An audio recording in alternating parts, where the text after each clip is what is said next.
Welcome back. The time is 19 minutes past 9, and we'll be having a very, very interesting conversation coming up. We'll be talking about the lucrative Spaza shop industry in South Africa. Take a look of this. This is research that was conducted by SN Shaw, I think, back in 2022, 2023. There's about more than 150,000 Spaza shops nationally. 80% of South Africa's population visits a Spaza shop each day. 40% of food is bought at a Spaza shop daily. 70% of bread is sold at Spaza shops daily. And the Spaza shop market is worth 178 billion rand. Those are crazy numbers. Those are crazy stats. And just to chat a bit about just how lucrative this industry is, we'll be having a short interview with we'll be having a short interview with Neo. Neo is coming to us from the University of Johannesburg. He's a PhD candidate and research associate of 4IR and the Digital Policy Research Unit. Neo Letswalo joining us over the phone. Neo, good morning and thank you so much for joining us and welcome to Salam Media. Oh, good morning. Thank you so much for having me. First and foremost, if we can just put into context just how lucrative this Spaza shop industry is, not only to the township economy, but to South Africa nationally, and just how much of a big contributor it is to our GDP. Yes, it's very lucrative. Well, I wrote the book on township economic mistakes, and I actually, looked into the factor that is overlooked, especially by young people in South Africa. We actually want to venture into sophisticated industries, and not only, and we don't want to look into the Spaza shop sector. Spaza shop has a lot of money. For instance, the township economy as a whole is actually valued at 900 billion. So you can actually imagine how lucrative the Spaza shop, because the heavy sector in the township economy, or rather the prime sector in the township economy, is Spaza shop businesses. And I actually, I would actually attest that, for instance, when we were conducting research, we found that, one shop would actually do about 1,500 to 2,000 a day. Retaining or seeing about 150 customers a day. And if you can look at that, was in Alexander. So the guy actually said that he sees more than 100 customers a day, and he actually, make about 1,500 at the lowest or minimal. The number can double to 3,000 or 2,500. We've seen, in recent years, the face of the Spaza shop industry change in South Africa. Essentially, Black South Africans kind of losing that grip on the industry. Well, what do you think was the turning point? Where did it go wrong? And ultimately, South Africans no longer benefiting from this lucrative industry. The prime reason is that, sole proprietorship. For instance, our forefathers were the mastermind of the Spaza shop business. They didn't actually share the knowledge in how you actually running this thing. So I think that sole proprietorship is one of the issues that actually, hinder the Spaza shop business from being transmitted from generation to generation. And also, I think that, when the political, dispensation to democracy happened and before, a lot of people, thought about better opportunities. We saw a lot of multinational corporations coming to the township, offering people jobs. So people didn't look into. They would rather take a job at ShopRite, for instance, rather than administering or selling a Spaza shop. And another thing is that we also gave away the infrastructure as a result of us failing to sustain the Spaza shop businesses right in front of our yards. And I think that it is not necessarily an issue of saying that they took away Spaza shop, but we gave it away because of most of the people, especially young people, they would rather work in something and not necessarily work in a Spaza shop or rather be entrepreneur. Mm. And we've seen just essentially this takeover of Spaza shop industry by foreign nationals, and how they've semi-professionalized it. It's an industry that seems to be a well-oiled machine. They are cooperating between each other. What do you think is the secret behind that? Why have they seemingly gotten it right, and where we have failed dismally, to be Uh, honest? well, I'm about to say a very controversial thing here, but No, go ahead. Go ahead. one thing I will tell you is that the scholarship business is a monopoly, Mm, right? So the foreign nationals, people that you find every day in these spaza shops are shopkeepers, not owners. You'd find in one ward, one person owns about 15 spaza shop in one ward council. So it's easy for them to actually, it's easy for them to bulk buy. It's easy for them to, reduce their prices, eliminate competition in the particular one. So that is how, and controversially, they said at the national level, it's about 3 people who are actually in direct mm, control of this person. So, but I know for a fact when I was doing research with my book is that when we were actually interviewing people, we actually about 13 sponsorship gave us the same numbers in Shawel. mm. And excuse me. The it's not a secret that unemployment has gotten out of hand in South Africa, particularly when it comes to the youth.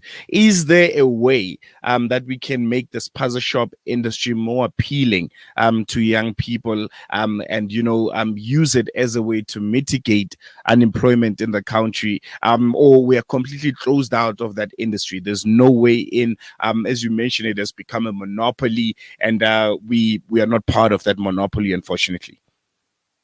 Yes, not only did we lose the sponsorship directly, but we also lost, the distribution sector for small producers or young producers in the township. Because Mm, of if we can look at brands that we know today, we know them as a result of sponsorship businesses. I mean, for instance, Kingsley makes about 800 billion, not 18 billion, sorry, 18 billion in doing this engine deal without advertising. So I think that we need to plug in instead of replicate the entire thing. One of the sectors again that is necessarily overlooked is the street vendor. I actually emphasize take a lot of time that street vendors they stock the same thing. As a young person, we need to integrate with this particular thing. There's about 500 or 1,000 of them in Johannesburg. If we can just integrate these people, because most of them they restock their items at the very very high amount.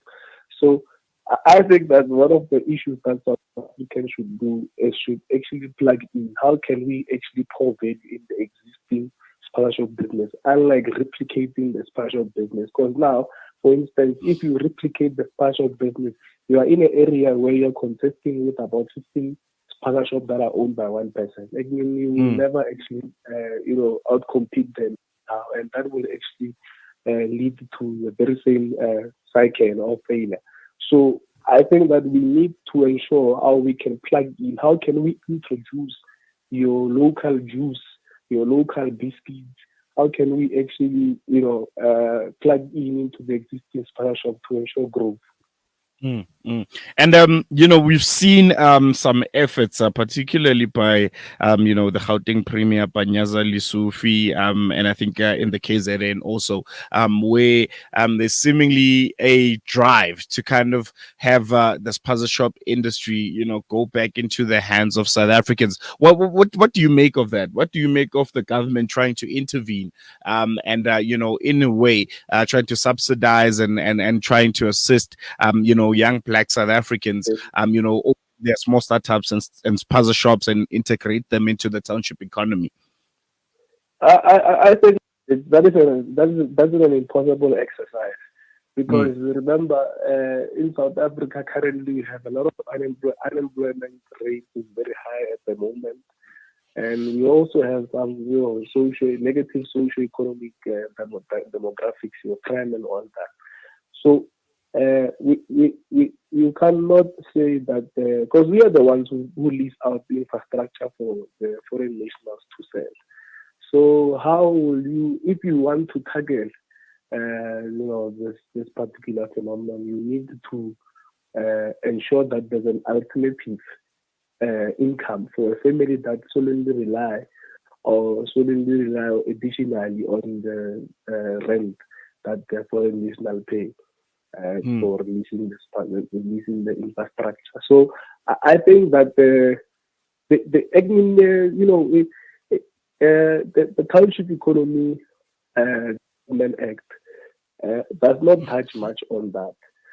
But also, if you can look in Johannesburg, we also saw your Marble Tower in Jews. We have infiltrated. People are now selling inside the buildings. It's actually unbearable. It's anarchic in a sense because now you have people now coming in, hijacking buildings, selling them, hijacking buildings, and opening and selling their products there. So in the township, for instance, you need to give an alternative income for a family so that they can actually consider, chasing away. And another thing is that they have contracts with foreign nationals, even if they are informal contracts. But we find that their contracts, it's how. So we find that we don't have pre-existing infrastructure outside.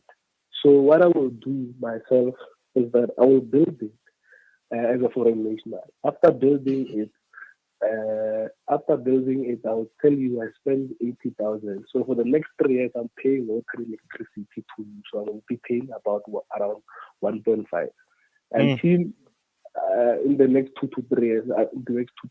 Then on the 4th year, I know that on the 4th year now, I'll be getting full rent, 3,000. Even the infrastructure outside, I'll be owning it. I at the heart of the township economy is puzzle shops, right? But do you think from South Africans' point of view and perspective, there's an understanding of just how much money is there within our townships? Because most of us are from there, and the first thing that you think about is I'm going to get an education and I'm going to move. But there are people who are living, who are surviving there. Do we really understand just how much money and how much of resources are there in the township, if there is any? No, I think that a lot of people do not understand the value of township. Remember that we grew up in these places, and these places we know that most of them they are very backward and negative in a sense, because we saw there's a lot of crime happening. There's a high level of unsophistication that is happening in the township. So wherever you find yourself in a situation now that you are actually at school, you don't want to even go back because that's actually very good. But you don't understand the economy thereof, because if you can look, for instance, even ShopRite, it became a multi-billionaire company when it moved to the township. And many companies are actually following suit now. They're actually, infiltrating the market of township because a lot of people in the township have money. I don't want to lie. There's a lot of unemployment rate. But if you can go on Saturday, on Friday, you'd find people parked with their cars drinking alcohol, and you actually find, you will actually be confused. But what is this? How is it? Yeah, but, there was a time when I was in Shawel, I was like, why do these people get mad? Because I was like, things are very tough in this country currently. But now you find people drinking, all of them, they're waiting, they're watching football. It's very nice. And, these types of economy, hand to mouth, the hustles survivalism in a sense that the person would hustle money and actually buy something that would be, for example, alcohol. The crime also, some of them would also steal phones and sell them. And then now, so the types of dynamics that are there in the township. And that's how a lot of people have money. And that's where now many corporations are very interested in the township economy. I'm going to ask you one last question before I let you go. Do you think there's a future, for Black South Africans, whether it's distant or near future, for us to participate and fully, get our grip back on the Spaza shop industry and benefit from it? I mean, it's a multi-billion rand industry, and I think it would be a miss, for us to not get a share of that 178 billion rand worth, industry, and we're not benefiting from it. Do we see in the future, from the trends that you're observing, us, being part of it in any way? Well, yes, I think there's a room for young people to participate meaningfully in the Spaza shop sector or the larger township economy. So I think that there's certain issues that we need to cut short. For instance, dependency, in a sense that a young person would want funding to open a Spaza shop and will wait the entire time to open a Spaza shop. They will want funding from the government. And another thing is that we need to also learn the science of township or Spaza shop. So, for instance, you'd find that they've increased. They've increased the level of bread or the price of bread and decreased chips, for instance. So we need to also learn those type of dynamics in which how we can actually operate our township. But nonetheless, I think that there's a room for young people to meaningfully participate in the Spaza shop business. And I think that the only way that we can participate meaningfully is that if we leave this whole thing of dependency and try to take our, responsibility in establishing this particular thing. All right. Thank you so much. Now we're going to leave it now. Thoroughly enjoyed the conversation, and I hope we link up in the not so distant future. Oh, thank you so much. Thank you so much. There you have it there. Neo Letswalo just giving us insight on the township economy and the potential of the Spaza shop industry, a billion rand market that is currently, in a tug of war between locals and foreigners. Really interesting conversation. If you missed it, you can check it out on our podcast. We're going to take a quick break. When we come back, we speak to Professor and co-director at the Center for Sustainability and Transitions, Stellenbosch University, Professor Max Wheeling, about Stellenbosch University Senate voting against a motion condemning genocide in Gaza. After this.